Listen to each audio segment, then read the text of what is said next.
Passons à quelques exercices. Voici le premier. Alors, en écartant les cas d'exception, que vont renvoyer ces instructions A, B, C, D, E, F sur une queue qui est vide. Là, on teste votre connaissance un peu fine de l'API collection, et donc en particulier de l'interface queue. Les méthodes add et offer, elles renvoient un booléen, et elles renvoient true, cas d'exception mis à part.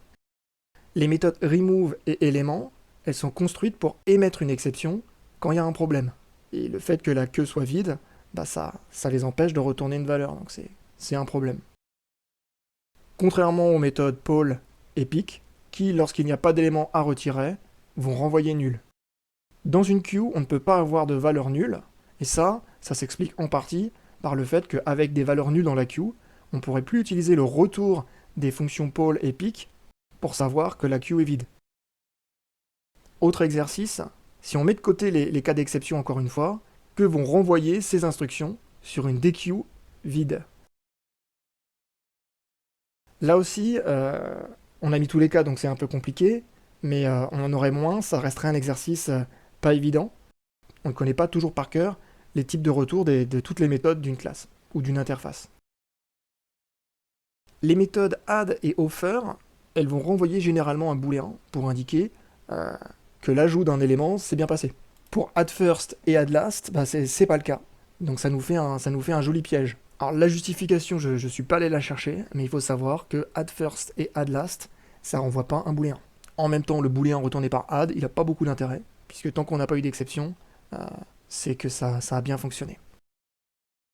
Les méthodes qui retirent un élément sur une collection vide, donc là en l'occurrence remove, remove first, remove last, elles émettent une exception quand on n'a pas d'élément à retirer. Si on veut tenter de retirer un élément sur une DQ qui est vide sans avoir d'exception, il faut utiliser une des méthodes poll ou poll first, poll last, qui elle retourne nul quand on n'a pas d'élément. Pour terminer, on a la méthode élément qui va renvoyer le prochain élément à retirer et émettre une exception s'il n'y en a pas, et les méthodes pick, pick first et pick last, qui elles retourneront nul si on n'a pas d'élément. Nouvelle question, donc on a D qui est un deck, un DQ. Comment se comporte le code? On ajoute 1, puis on ajoute 2, pop, remove, pop, je vous laisse réfléchir. Le code il va pas compiler. Et il va pas compiler parce que la méthode add, elle permet d'ajouter un élément, mais elle renvoie un booléen. Elle renvoie true si ça se passe bien, et elle émet une exception si ça se passe pas bien. Donc là on part du principe que ça se passe bien, et même indépendamment du fait que ça se passe bien ou pas, au niveau de la compilation, on ne pourra pas chaîner add de 1 et add de 2, puisque la méthode add elle n'existe pas pour les booléens. Donc tout ça n'a pas de sens. Il faut donc coder tout ça sur 2 lignes. Et comment ça se passe maintenant? En splittant sur 2 lignes, ça se passe bien, mais on a à l'exécution une exception qui est envoyée. On a une exception parce qu'on ajoute 2 éléments, et après on les retire tous les deux. Mais ensuite, en dernière ligne, en 5e ligne, on essaie à nouveau de retirer un élément, et notre DQ elle est vide, et la méthode pop, elle est construite pour envoyer une exception à ce moment-là.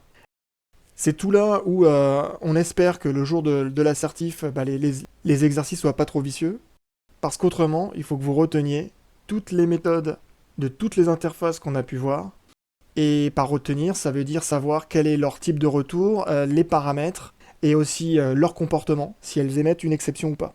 Heureusement, on a vu qu'il y a quand même des patterns pour s'y retrouver. Les méthodes remove, add, tout ça, ça envoie des exceptions. Les méthodes offer, poll, elles sont construites pour qu'au contraire, non, on n'en ait pas. Mais là, il y a un vrai effort de mémorisation. Nouvelle question. Quelles vont être les réponses correctes? Je crée un ensemble de chaînes de caractères et je lui ajoute 3 valeurs. Ensuite, je fais un appel à la méthode removeIf et j'affiche ma variable de type set. Plusieurs propositions que je vous laisse lire.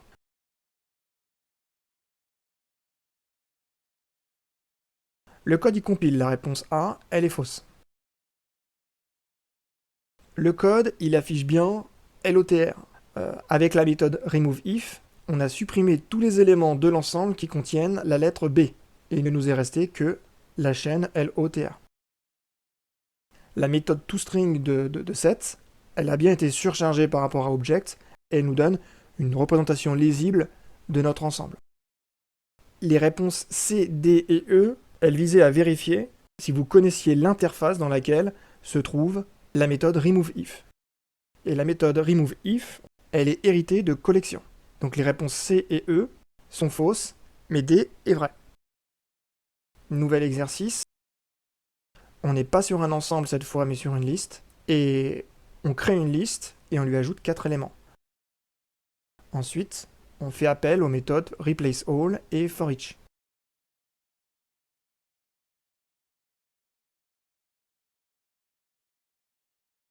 Le code compile, ça, aucun problème. La méthode replaceAll, en revanche, elle génère une exception lorsqu'elle tente d'appliquer la fonction toLowerCase. Pourquoi? Parce que la méthode replaceAll, qui est bien présente sur l'interface list, elle va transformer tous les éléments de la liste à partir d'une fonction, et cette fonction, c'est la fonction toLowerCase de la classe string. Donc en fait, ce qu'on veut, c'est passer tous nos éléments en minuscules. Et le souci, il est qu'on a une valeur nulle dans notre liste. Donc là, on apprend qu'il est possible d'avoir des valeurs nulles dans une liste, contrairement à une queue.